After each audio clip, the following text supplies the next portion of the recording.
Friends, once again welcome back to life science with Pratibha. Guys, I hope आप सभी की पढ़ाई बहुत अच्छी चल रही होगी और मैं ये भी उम्मीद करती हूँ कि आपने मेरी अभी तक की सभी वीडियोस देख ली होंगी। हम लोगों ने कुछ बहुत इंपॉर्टेंट टेक्निक्स पर बात करी थी। अब हम लोग आने वाली वीडियोस में एक पर्सपेक्टिव लेके चलने वाले हैं।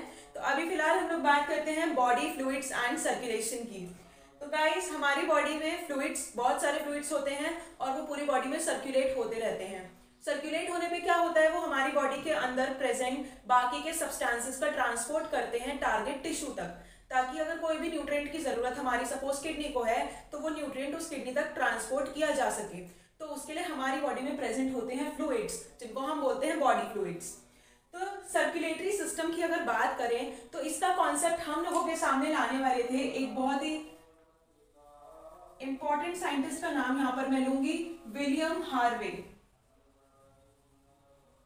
विलियम हार्वे 1628 में हम लोगों के सामने लाए थे सर्कुलेटरी सिस्टम का कॉन्सेप्ट। तो इन्होंने क्या कहा कि हमारी बॉडी में है बहुत सारे सेल्स, उन सेल्स को चाहिए एनर्जी। तो वो एनर्जी का वो क्या करते हैं, जो भी फूड हम लोग इनटेक कर रहे हैं, जो भी हम खाते हैं, उसको वो ब्रेक डाउन करेंगे एनर्जी का यूज करके। तो सभी के सारे जितने सेल्स होते हैं हमारी बॉडी में, वो सब इन्वॉल्व रहते हैं in the break down of the food with the help of energy. और साथ ही क्या करते हैं, हमारी बॉडी में प्रेजेंट सभी टॉक्सिक सब्सटेंसेस को हमारी बॉडी से आउट कर देते हैं with the help of the organ known as kidney.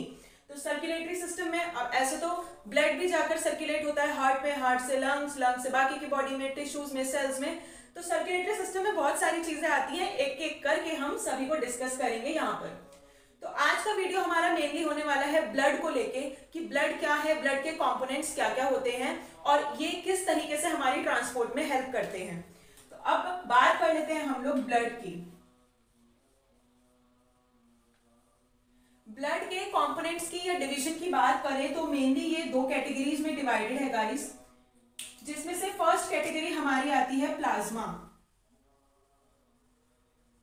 Plasma जो है हमारे ब्लड का 55% बनाता है। एंड दूसरा जो पार्ट है that is of formed elements which constitute about 45% of the blood. तो गाइस, कंपोनेंट्स के बारे में और जानने से पहले हम ये समझते हैं कि आखिर ब्लड है क्या। खून, जी हाँ, खून तो है ही। साथ में अगर अब हम साइंटिफिक लैंग्वेज में थोड़ी सी बात करें तो ब्लड एक कनेक्टिव टिश्यू है हमारे पास। So blood is a connective tissue. इसके कलर की बात करें तो ये रेड कलर का होता है। साथ ही ये क्या कर रहा है, ऑक्सीजन का ट्रांसपोर्ट कराता है हमारी बॉडी में, यानी इसमें बहुत सारी वेसल्स होती हैं। अक्सर आपने नाम सुना होगा, हम बोलते हैं ब्लड वेसल्स, जो कि ब्लड का हमारी बॉडी में ट्रांसपोर्ट कराती हैं। तो ये जो वेसल्स होती हैं, तो उसकी वजह से हम क्या बोलते हैं, ब्लड जो है इट इज वेस्क्यूलर। साथ ही पूरी बॉडी में मूव करता है और साथ में दूसरे सब्सटेंसेस को मूव कराने में, ट्रांसपोर्ट कराने में हेल्प करता है। तो इसीलिए ये साथ में कैसा है, मोबाइल। सो ब्लड को अगर एक बार में हम डिफाइन करना चाहें तो हम बोल सकते हैं कि it is a red vascular mobile fluid connective tissue. It is a fluid, so it is a fluid connective tissue present in the body which is helping the body to get the substances transport to the targeted organs for using the energy। ठीक है, वो energy हमें कहां से मिलती है, oxygen से। क्योंकि हम लोग बार बार बोलते हैं ब्लड, हम समझते हैं आरबीसी मतलब हीमोग्लोबिन ऑक्सीजन को कैरी करती है। तो उस तरीके से उस ऑक्सीजन का यूज करके हमारी बॉडी एनर्जी को यूटिलाइज करती है और सारे के सारे फंक्शंस परफॉर्म करती है। अब बात करते हैं अगर हम कंपोनेंट्स की। Plasma which is 55% of the blood and formed elements which is 45% of the blood. अब कहने को तो सिर्फ प्लाज्मा है, क्लॉटिंग में हेल्प करता है। क्लॉटिंग कराने वाला इसमें प्लाज्मा में क्या है, अभी कुछ भी नहीं है। अगर हम प्लाज्मा में एक क्लॉटिंग फैक्टर डाल दें तो वो क्या करेगा, ब्लड को क्लॉट कर देगा। उस क्लॉटिंग फैक्टर को हम बोलते हैं फिब्रिनोजन। फिब्रिनोजन एक बहुत ही इंपॉर्टेंट प्रोटीन है, जिसको हम फिर कभी किसी और वीडियो में डिस्कस करेंगे इन डिटेल। बहुत इंपॉर्टेंट प्रोटीन है। तो अभी बात करते हैं प्लाज्मा में क्या क्या प्रेजेंट रहता है, इसके कुछ और कॉन्स्टिट्यूएंट्स की। तो गाइस, प्लाज्मा में हमारे पास होते हैं अमाइनो एसिड्स। साथ में हमारे पास होते हैं प्रोटीन्स, जिसको बनाने वाले कौन है? अल्टीमेटली अमाइनो एसिड्स ही हैं. So these are the building blocks of these proteins. इसके अलावा हमारे पास है नाइट्रोजीनियस वेस्ट. नाइट्रोजीनियस वेस्ट से हम समझ सकते हैं हमारी बॉडी में गाइस यूरिया प्रोड्यूस होता है. So that is a nitrogenous waste which is present in the plasma. और हमारी बॉडी में होते हैं कुछ इलेक्ट्रोलाइट्स. इलेक्ट्रोलाइट से हम समझ रहे हैं कि कुछ ना कुछ इलेक्ट्रिकल चार्ज इनके पास होगा. तो ये कुछ स्पेसिफिक आयंस होते हैं हमारी बॉडी में जो कि ऑस्मोटिक बैलेंस को मेंटेन करने का काम करते हैं. तो इलेक्ट्रोलाइट्स में गाइस हमारे पास आ जाते हैं. हम कुछ एग्जांपल ले सकते हैं. Calcium, magnesium, potassium, sodium etcetera. ठीक है. उसके बाद कुछ गैसेस भी इसमें इन्वॉल्व होती हैं प्लाज्मा में ही. Gases like carbon dioxide and oxygen, CO2 and O2. Then अगर हम लोग प्रोटीन्स की बात करें तो हमारे पास 3 ऐसे बहुत इंपॉर्टेंट प्रोटीन्स हैं जो कि प्लाज्मा के फंक्शंस को परफॉर्म करने में उसकी हेल्प करते हैं. तो अगर हम उन प्रोटीन्स की बात करें तो प्रोटीन्स में आ जाता है हमारे पास, इसको मैं यहाँ मेंशन कर देती हूँ, प्रोटीन्स. तो उसमें सबसे इंपॉर्टेंट पहला जो प्रोटीन है guys that is albumin. Albumin हमारी बॉडी में 55% है. ये एक ऐसा इंपॉर्टेंट प्रोटीन है जो हमारा लिवर प्रोड्यूस करता है. और गाइस आप अंदाजा लगा सकते हो कि एक दिन में हमारा लिवर 12 ग्राम ऑफ एल्ब्यूमिन को प्रोड्यूस करता है. अब क्या होता है, जब भी कोई लिवर फंक्शन टेस्ट कराना होता है हम लोगों को, तो हम लोग सीरम के अंदर एल्ब्यूमिन की कॉन्सेंट्रेशन को ही वहां पे मेजर किया जाता है. अगर एल्ब्यूमिन का लेवल जो है वो सीरम में कम हो गया है, इसका मतलब कहीं ना कहीं बॉडी का जो फ्लूइड बैलेंस है वो डिस्टर्ब हो चुका है. अगर एल्ब्यूमिन का लेवल हो गया है कम गाइस, तो एक कंडीशन हो जाती है जिसको हम बोलते हैं एनीमिया. बोला जाता है कि खून नहीं बन रहा या खून कम बन रहा है, तो उस कंडीशन को हम एनीमिक कंडीशन बोलते हैं या फिर एनीमिया बोलते हैं, जिसमें कि एल्ब्यूमिन का लेवल जो है सीरम के अंदर काफी कम हो जाता है. उसके बाद अगर हम बात करें कि एनीमिया यानी कि आरबीसी नहीं बन रहा, ऑक्सीजन कम से कम ट्रांसपोर्ट होगा, क्योंकि ऑक्सीजन को ट्रांसपोर्ट करने वाला जो पिगमेंट उसमें है हीमोग्लोबिन, वो आरबीसी में नहीं है क्योंकि आरबीसी नहीं बन रहा.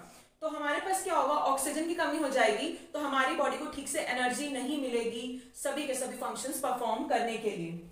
उसके बाद जो दूसरा इंपॉर्टेंट प्रोटीन है that is globulin. Globulin protein is about 38%, and third is fibrinogen, which is about 7% in the plasma. तो ये कुछ इंपॉर्टेंट कॉन्स्टिट्यूएंट्स थे guys, amino acids, nitrogenous waste, electrolytes, gases and proteins, जिसमें से हमने 3 बहुत इंपॉर्टेंट प्रोटीन्स को यहाँ डिस्कस किया, एल्ब्यूमिन, ग्लोब्यूलिन एंड फिब्रिनोजेन. अब हम बात करेंगे कि बाकी का जो 45% बचा फॉर्म्ड एलिमेंट्स का, ये क्या है और इसके कॉन्स्टिट्यूएंट्स क्या क्या हैं. फॉर्म्ड एलिमेंट्स में हमारे पास 3 चीजें रहती हैं जिसको अब हम बारी बारी डिस्कस करते हैं. गाइस देखो, एक पार्ट हमने बताया प्लाज्मा का अभी. तो फॉर्म्ड एलिमेंट्स अब जब हम बात कर रहे हैं तो ये हमेशा आप ध्यान रखना कि फॉर्म्ड एलिमेंट्स को हम लोग ब्लड कार्पसल्स भी बोलते हैं, इसीलिए प्लीज आप कंफ्यूज मत होना. कहीं भी अगर आप ये नाम सुन लो ब्लड कार्पसल्स, या फिर ये भी बोल दिया जाता है ब्लड सेल्स. हम बोलते हैं ब्लड में बहुत सारे सेल्स प्रेजेंट हैं, तो उसको हम ब्लड सेल भी बोल सकते हैं, फॉर्म्ड एलिमेंट्स भी बोल सकते हैं, साथ ही साथ ब्लड कार्पसल्स भी बोल सकते हैं. All of the terms have the same meaning. ठीक है. तो फॉर्म्ड एलिमेंट्स में हमारे पास 3 मेन कंपोनेंट्स आ रहे हैं. The first is erythrocyte. Erythrocyte के बाद हमारे पास आता है ल्यूकोसाइट, एंड ल्यूकोसाइट के बाद we have platelets.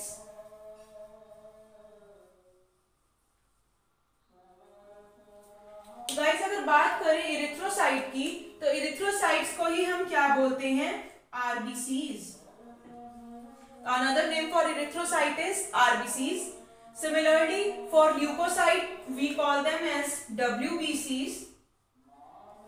And these are the platelets. Okay. Then अगर हम ब्लड की बात कर रहे थे, तो ब्लड में एक बहुत इंपॉर्टेंट चीज जो होती है, जो उसको अलाउ करती है कि वो हमारी बॉडी में ऑक्सीजन का और बाकी सारे सब्सटेंसेस का ट्रांसपोर्ट कर सके, तो वो इंपॉर्टेंट फैक्टर जो है that is pH guys. Blood का जो पीएच हमारी बॉडी में रहता है that is 7.4, means it has alkaline pH.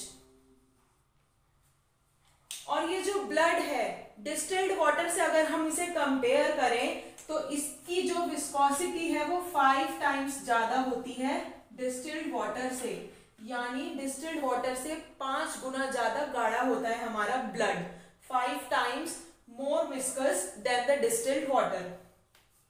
तो अभी इरिथ्रोसाइट की बात करी हमने, जिसको हम आरबीसीज भी बोलते हैं, ल्यूकोसाइट डब्ल्यूबीसीज एंड देन प्लेटलेट्स। ल्यूकोसाइट में अगर हम बात करें तो फर्दर डिवीजन है। So they are divided into granulocytes and एग्रैन्युलोसाइट्स।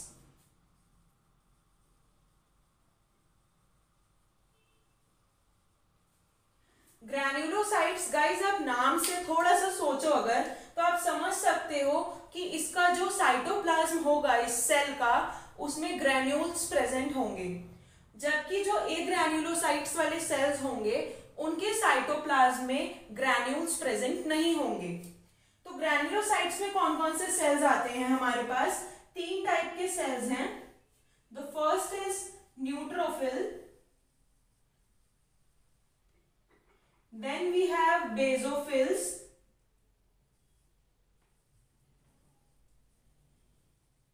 and third we have eosinophils। और फिर अगर अब हम एग्रैन्युलोसाइट्स की बात करें तो इसमें हमारे पास 2 टाइप के सेल्स हैं, मोनोसाइट्स एंड लिम्फोसाइट्स।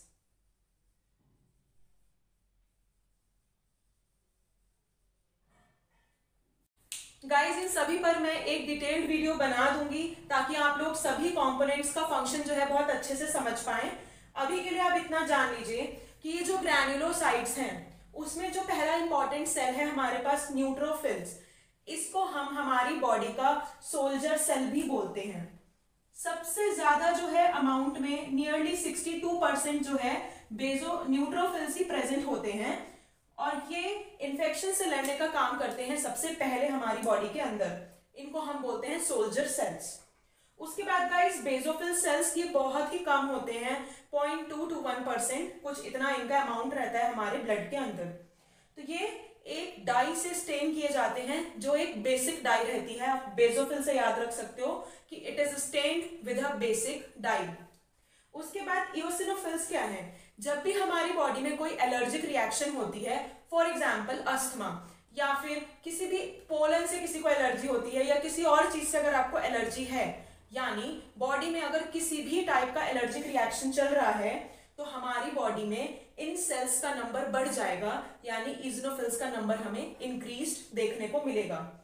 उसके मोनोसाइट्स की अगर हम बात करें तो ये हमारे ल्यूकोसाइट्स में से सबसे ज्यादा लार्जेस्ट टाइप का सेल रहता है, विच इज मोनोसाइट। तो इसका जो डायमीटर होता है that is 12 to 15 micrometer approx. तो ये जो मोनोसाइट सेल्स होते हैं, इन्हीं को हम हमारी बॉडी के स्कैवेंजर सेल्स भी बोलते हैं।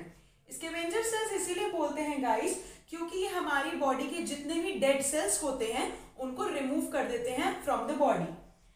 और ये बीन शेप्ड का न्यूक्लियस इसका रहता है, just like the kidney bean shape. Then coming to lymphocytes, lymphocytes हमारी बॉडी में नेचुरल किलर सेल्स जो होते हैं उनकी हम यहाँ पर बात करेंगे। तो लिम्फोसाइट्स का जो हमारा साइज रहता है या इनका जो डायमीटर होता है दैट इज 8 to 12 माइक्रोमीटर। ये सेल्स क्या करते हैं? हमारी बॉडी में सेल मेडिएटेड इम्यूनिटी हम लोगों को प्रोवाइड करने में हेल्प करते हैं, और साथ ही साथ ह्यूमरल इम्यूनिटी में भी इनका कहीं ना कहीं बहुत इंपॉर्टेंट रोल है। ये था कुछ कि बॉडी फ्लूइड्स के बारे में कि ब्लड में हमारा जो एक बहुत इंपॉर्टेंट कॉमन फ्लूइड है हमारी बॉडी के अंदर, सबके अंदर है, तो उसके हमने कॉन्स्टिट्यूएंट्स के बारे में डिस्कस करा, plasma and formed elements. Plasma में मैंने आपको बताया कुछ प्रोटीन्स होते हैं, अमाइनो एसिड्स होते हैं, गैसेस होती हैं, इलेक्ट्रोलाइट्स होते हैं, कुछ न्यूट्रिएंट्स भी गाइस उसमें प्रेजेंट होते हैं जो हमारी बॉडी में ट्रांसपोर्टेशन में उनका ionic balance, osmotic balance maintain करने में हेल्प करते हैं। उसके बाद फॉर्म्ड एलिमेंट्स में हम लोगों ने पढ़ी 3 चीजें, एरिथ्रोसाइट, ल्यूकोसाइट, प्लेटलेट्स। प्लेटलेट्स की अगर हम बात करें तो ये ओवल शेप के सेल्स होते हैं हमारी बॉडी के अंदर, जो कि हमारे ब्लड सेल्स में से सबसे छोटे सेल्स होते हैं प्लेटलेट्स। ये क्या होता है हमारी बॉडी में, आप लोगों ने सुना होगा बोन मैरो होती है, तो बोन मैरो के अंदर कुछ स्पेशलाइज्ड सेल्स होते हैं जिनको हम बोलते हैं मेगा कैरियोसाइट्स। Mega karyocytes. तो ये मेगा कैरियोसाइट्स वो स्पेशलाइज्ड सेल्स होते हैं बोन मैरो के अंदर जो कि प्रोड्यूस करते हैं हमारी प्लेटलेट्स को, और प्लेटलेट्स का दूसरा नाम है थ्रोम्बोसाइट्स। थ्रोम्बोसाइट्स। और इनका जो साइज है, जैसे मैंने बोला कि स्मॉलेस्ट ब्लड सेल्स हैं हमारे ब्लड के अंदर प्लेटलेट्स, इनका साइज होता है 2 से 3 माइक्रोमीटर। तो guys this was all about blood means the body fluids and circulation. एक एक करके हम सभी को डिटेल में डिस्कस करेंगे, कैसे ये ट्रांसपोर्ट होते हैं, इनकी फंक्शनिंग क्या है। प्लाज्मा के बारे में भी मैं एक अलग से वीडियो बनाऊंगी, आरबीसी पे मैं अलग से वीडियो बनाऊंगी। बहुत इंपॉर्टेंट सभी कंपोनेंट्स हैं ये ब्लड के, जो हमारी बॉडी में सभी सब्सटेंसेस के ट्रांसपोर्टेशन में हेल्प करते हैं और उनको हमारी पूरी बॉडी में सर्कुलेट करते हैं। तो गाइज आई होप आपको ये वीडियो बेनिफिशियल लगा होगा, पसंद आया होगा। मेरे को कमेंट सेक्शन में जरूर बताइएगा कि कैसा लगा आपको मेरा ये वीडियो। तब तक के लिए गाइज चैनल को लाइक, शेयर एंड सब्सक्राइब करना बिल्कुल मत भूलना। वेट कीजिए नेक्स्ट वीडियो का, तब तक के लिए टेक केयर, बाय बाय।